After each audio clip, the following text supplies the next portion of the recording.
se está cumpliendo la óptica Estela Ginchuk, que abrió su primer local en Sarmiento y Francini en el año 2000.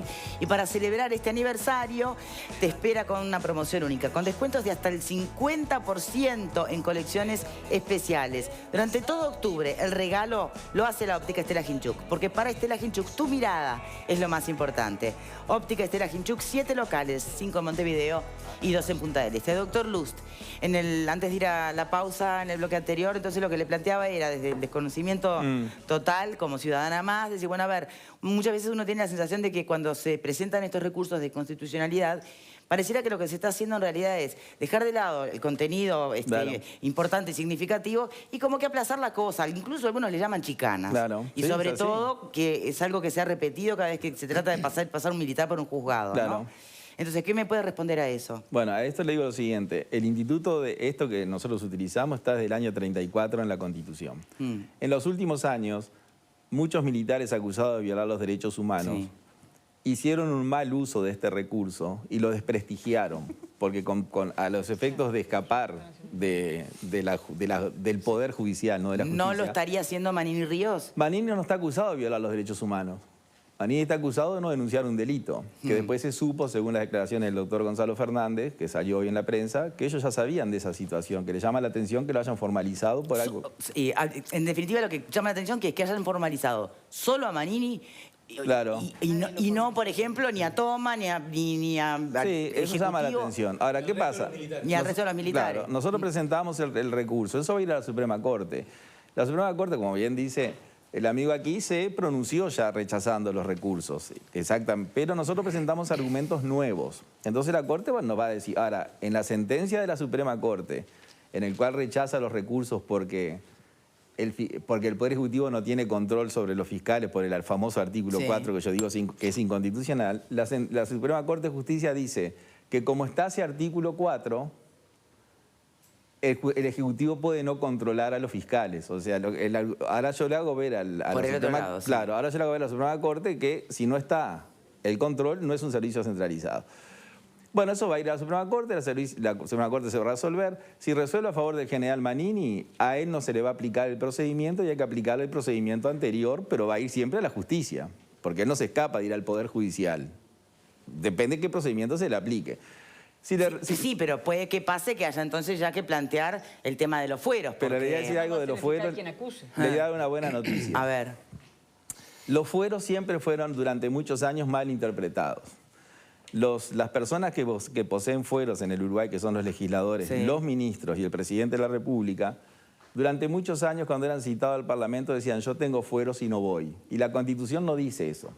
La Constitución lo que dice es que cuando usted tiene algún cargo de ese tipo, de esa naturaleza, usted tiene fueros. Y cuando el juez lo cita, usted tiene que ir al juzgado con los fueros y hacer la audiencia. Y cuando el juez le anuncia que por las resultancias de la audiencia lo va a procesar, recién ahí usted se puede amparar en su fuero. Bueno, pero tarde o temprano están los fueros. No, pero discúlpeme, déjeme terminar. Perdóneme que le diga así, como si estuviéramos en clase, perdone. ¿Qué es lo que ha pasado en los últimos años? Que es un buen mensaje en una sociedad que a veces no son tantos. Todos los legisladores que fueron citados por el Poder Judicial en los últimos años, el Parlamento le levantó los fueros. Bien. O sea que habla bien de los legisladores. Acá la pregunta al panel. La pregunta es que si a Manini y Ríos le piden retirar los fueros, si sigue la tradición, habrá que retirarle el fuero. Bueno, ¿y a ustedes qué les parece? Que a juzgar de cómo podría llegar a estar conformado el próximo Parlamento, ¿todos van a coincidir en levantar los fueros a Manini? Pero es que el problema es que todavía no se sabe siquiera si es o no culpable del delito por lo que se le pretende formalizar. No, pero para empezar, estamos adelantando algo que acá lo que hay es un recurso de constitucionalidad y una eventual formalización, que la juez puede o no hacer lugar a esa formalización, porque quizás dice no voy a hacer lugar a la formalización. Y si hace lugar a la formalización, hay que ver si en el proceso es o no culpable. Entonces, falta mucha tela para cortar para ver si va a tener fueros y si se van a levantar o no. Y en definitiva... Si usted me permite, mire, le voy a leer algo de la lectura, es la lectura. Como dice mi hija, a la lectura me remito. El fiscal Luis Pacheco Carve, que es fiscal especializado en crimen organizado y muy formado jurídicamente, presentó un informe en la Facultad de Derecho en febrero de este año, que yo le digo los titulares de lo que dice el fiscal, del proceso al cual está sometido el general Manini y todos. Sí. La prisión preventiva se dispone sin diligenciamiento de prueba. En 97% de los casos no se realiza juicio. El 95% de las condenas son fruto de una negociación. Se relativiza la función jurisdiccional y el rol del juez desaparece. Lo dice el fiscal, ¿eh? Sí, sí. Si los tradicionales criterios de individualizar la pena como la gravedad hoy desapareció. La negociación o acuerdo puede alcanzar incluso la calificación jurídica del hecho. Es decir, que si usted lo pueden llevar preso por una rapiña y usted acuerda, che, vamos a hacer que sea hurto. Bueno, vamos a hacer que sea hurto. Si la verdad formal o consensuada prima sobre la verdad material. El 95% de los casos que finalizan en condena no se exige al juez tener certeza para condenar. O sea, condena por las dudas. Si el juez carece de elementos para imponer la mayor severidad de la condena, no se diligencia prueba. Ya termino. El objeto del juicio penal, en el 95% de los casos que finalizan en condena, no es comprobar la comisión de un delito, sino comprobar la aceptación del acusado que cometió el delito. Si se vulnera el derecho del imputado a ser oído, en el 95% de los casos, el juez no le interroga, etc. Y termino con algo que siempre me gusta decir una frase, porque suma la frase, de una persona que claramente no soy yo, que tiene mucho más capacidad que yo. Mire, el gran jurista argentino Luis Fernando Niño, para un sistema procesal igual al uruguayo. Mire lo que dice. Hacemos comparecer al imputado y le sugerimos que ponga fin a sus padecimientos, prestándose amablemente a la autoincriminación, que facilite nuestra tarea como fiscales y como jueces, cultores de una burocracia en su más deplorable acepción. Si opone resistencia, o sea, la persona que hoy está sometida a la fiscalía, si opone resistencia, podemos destacarle que la oferta que le formulamos es por tiempo limitado, o lo que es lo mismo, que en caso de ejercer su derecho a tener un debido proceso, va a pagar muy caro su osadía con una pena superior. Es una frase bíblica.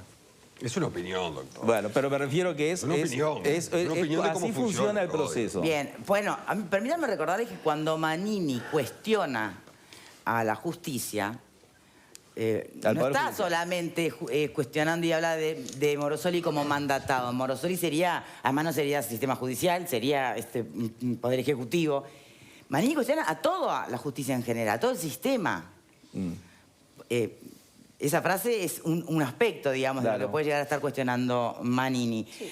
¿Cómo ven la situación hasta este momento, Alfredo? Yo la semana pasada, cuando salió de Manini, yo dije que a mí no me gustaba lo que estaban haciendo porque me parecía que se estaba politizando el tema. Por el momento en que se Por el momento que estaba haciendo, se tenía que haber hecho antes o hacerlo después, así que a mí no me duelen prendas. Tampoco me gusta el uso político que está haciendo Manini de esto. La chicana, para mí es una chicana, lo que será constitucional, pero es una chicana política, como lo usaron antes, y una forma también de victimizarse. Por un lado dice que él va a estar las últimas consecuencias en el juicio, por otro lado presenta el recurso de inconstitucionalidad para que separe el tema del juicio. Y entonces se está victimizando, lo está usando políticamente, está Bárbara Domenech, el vicepresidente, dice, está como Wilson en el 84, me parece que se está haciendo un uso político que me parece que ensucia el proceso electoral. Yo jurídicamente no voy a discutir con el doctor porque evidentemente yo soy un analfabeto en ese aspecto, pero a mí me interesa Luz como político. Usted dice que no es político, pero es candidato a diputado. Yo tengo una duda con respecto... ¿Cuál es la lista y cuál es la especificidad de esa lista, no? Sí, pero a mí me interesa un dato concreto. Usted es escribano y abogado. Sí. Usted fue inhabilitado en 2014 como escribano. En el 13. El 13. Sí. ¿Sigue todavía inhabilitado? Sí, porque nunca pedí la rehabilitación. ¿Por qué lo inhabilitaron? Bueno, en aquel momento fue un trámite administrativo que hizo la Suprema Corte, que tiene la superintendencia sobre todas las profesiones de abogacía y escribanía, un trámite que estuvo bien hecho.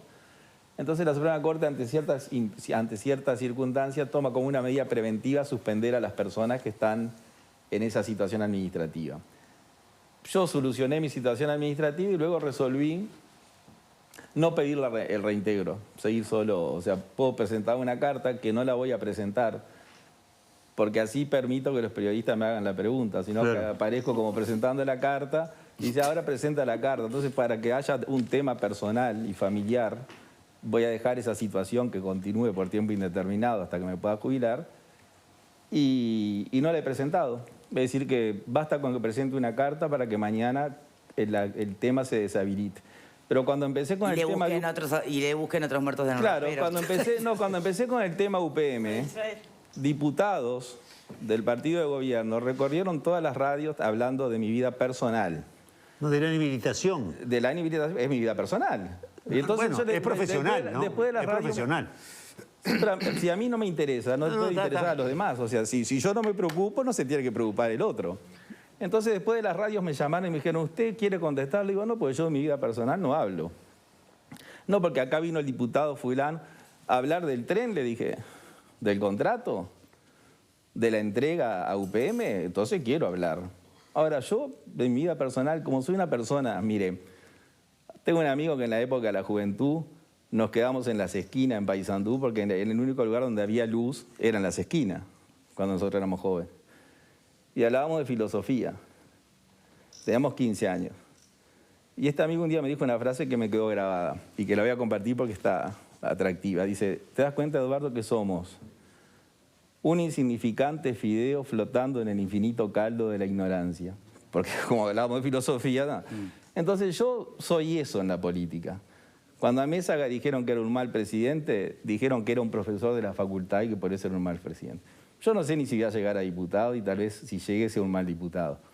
Pero mi vida personal siempre la voy a reservar. Pero no voy a pedir la habilitación que puedo, así siempre dejo un plato en el menú para que me lo pregunten. El número de la lista es la 84, ¿verdad? Lista 84. Bien, ahí está. Como hombre de derecho le pregunto lo mismo que le preguntaba el panel. Cuando Manini cuestiona a todo el sistema judicial, ¿usted sí. qué piensa? O como cuando Domenech dijo ahora que 50.000 personas valen más que la opinión de un fiscal. ¿A usted qué le pasa como hombre de derecho, no? ¿Qué siente?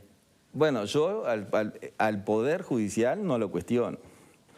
Es decir, acá hay una situación personal del escribano Domenech y del general Manini con el fiscal, que ellos creen y lo dicen públicamente, que el fiscal está actuando por encima de lo jurídico, la teoría del senador Mujica, lo político por encima de lo jurídico. Esa es una teoría. Ahora, yo no estoy en condiciones intelectuales para decir el sistema judicial cuando es un sistema del cual yo he vivido y al cual todos nos sometemos, al Poder Judicial. Y el Poder Judicial tiene como todas las situaciones en la vida, tiene sus cosas buenas y sus cosas malas. Pero yo en ese aspecto no lo cuestiono. Bien. Seguimos con la vuelta de panel, por favor, Graciano. Es muy interesante. A mí cuando Alfredo hizo referencia a lo que había dicho la vez pasada, y sabes que yo no tengo problema con tener razón en darte la razón, cuando él introdujo el razonamiento de que no le gustaba que a pocos días de las elecciones se introdujera este elemento, yo lo escuché y me quedé pensando, y al final te doy la razón.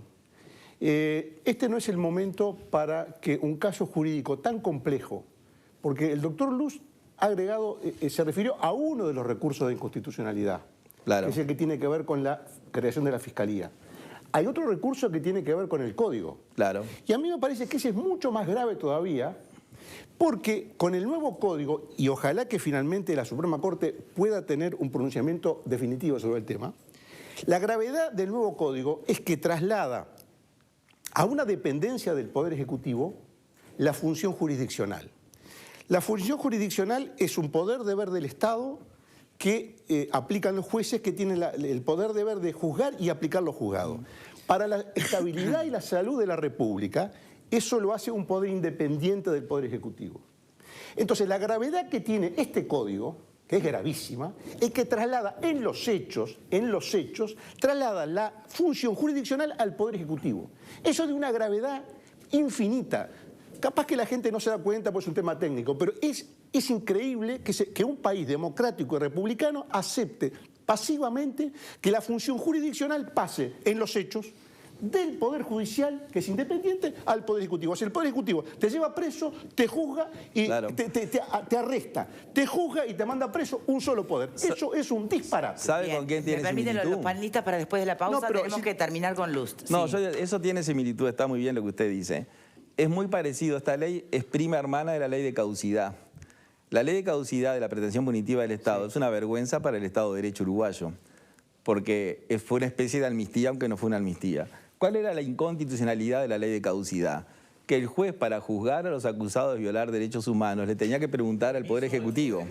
Entonces la inconstitucionalidad era que la competencia de juzgar y hacer ejecutar los juzgados, que es lo que dice la Constitución, se pasaba del Poder Judicial al Poder Ejecutivo. Muchos años después, parece mentira, volvemos a la misma situación. Le preguntamos a un servicio descentralizado que depende del Poder Ejecutivo a quién juzgamos y a quién no. O sea que tiene la misma gravedad que aquella ley. Ahora seguro, aquella ley, no vamos a hablar de esa, tenía otra connotación social. Y esto pasa desapercibido como tantos apartamentos de la Constitución que pasan y se aceptan. Pero esto es muy grave. Esto es grave, sí. Y bueno, y si una de las... Por ejemplo, si yo llegare al Parlamento, cosa que no es segura como nada en la vida, el primer proyecto que voy a tratar de presentar es la reforma de la Fiscalía General. Bien, ya hay incluso algunos proyectos en otros partidos, ¿no? Dando vuelta por allí con este tema en especial. Por lo ¿no? pronto la dependencia, de quién debería depender la Por Fiscalía lo pronto devolverle General. el nombre. Bien. Porque antes tenía un nombre que era casi aristocrático, fiscal de corte y procurador general de la Nación. Y hoy es fiscal general. La Constitución habla de fiscal de corte. Doctor Lust, muchísimas gracias por habernos acompañado. Entonces, hacemos una pausa y sí, el resto de los panelistas cuando hayamos regresado. Ya venimos.